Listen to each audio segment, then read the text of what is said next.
Thank you, Karine. Why is President Biden afraid of China? The president is not afraid of China. Well, Did you see the president last week when we went to Ukraine,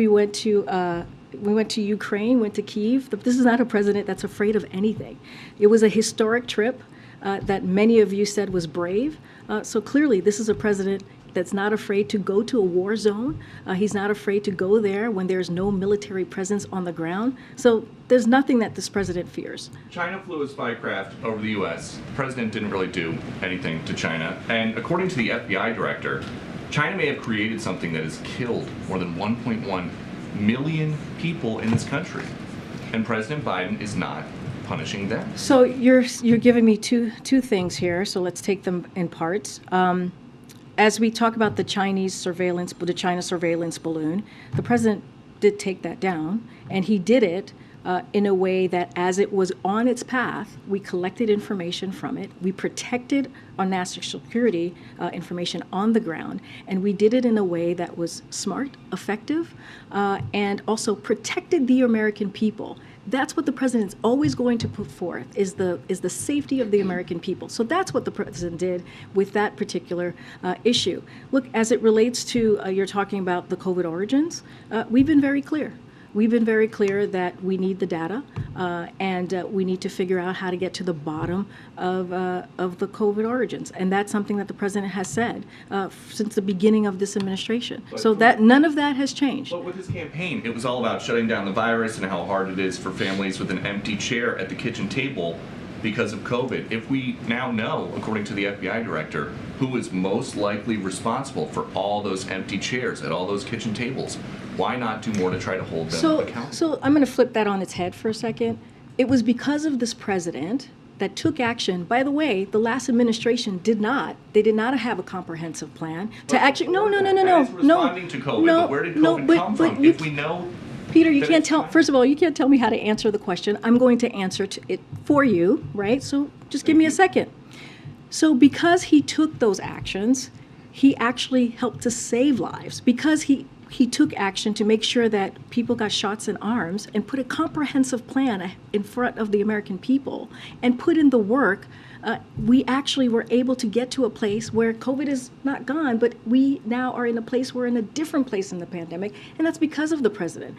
And that's because of his leadership. So let's be very real about what the president has done over the last 2 years to take on COVID, to make sure that the economy is growing again, to make sure that we're really working for the American people. So that's number one. I want to be very, very clear on that. Now, to your question about COVID origins, as we know, we have seen many different conclusions, right, from the intelligence community. Some of them have made some conclusion on one side. Some of them have made conclusions on the other side. Some of them say they don't have enough information. So I want to be also very careful there as well.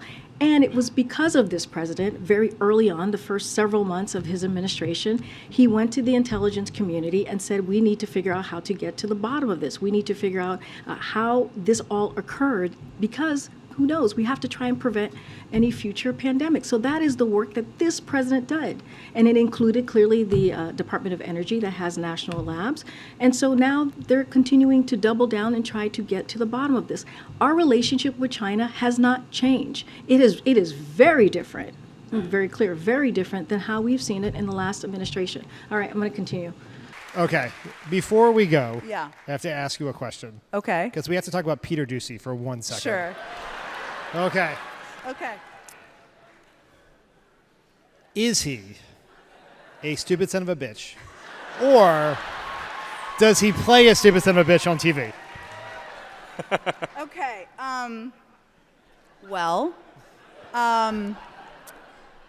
He works for a network Okay. that provides people with questions that nothing personal to any individual, including Peter Doocy, but might make anyone sound like a stupid son of a bitch. So, Well handled. Boy. well, here's what I don't know if this is not going to be popular in this crowd, but can I tell a nice Peter Doocy story? A very quick one? Okay. Come on. Well, here's the thing. The president did call him a stupid son of a bitch, right? So that happened, and it was like, Not in the talking points? It was like, oh, okay, that happened. So what do you do about it? The president called him. He's talked about this a little bit. The president called him and apologized, what have you. So he went on TV that night, and I actually watched Sean Hannity to see what he said. My mind was like really bending and hurting. I mean, there was, if you can imagine, it was like flames, and it was like crime, crime, crime. And Kamala, the vice president's like walking through the flames and crime. I don't even know what was happening. But Sean Hannity asked him about the, what the president had said and what he said back. And he could have been like, he's a son of a bitch, or I'm standing up for whatever. He could have said anything. And instead he said, he called me. We had a really nice conversation. I'm just asking my questions. He's doing his job. So I will say that was a moment of grace. You don't have to like everything Peter Doocy says or does, but that is certainly a moment of grace by Peter Doocy. This is why, before you were the world-famous press secretary, everyone called Jen Psaki the nicest person in Washington. I hate the word nice. I do appreciate, isn't like it's the word, like anything is better than nice. Because nice I didn't make it up, I'm just saying what people say. No, I know, it's a lovely compliment. Thank you, Dan, I appreciate it.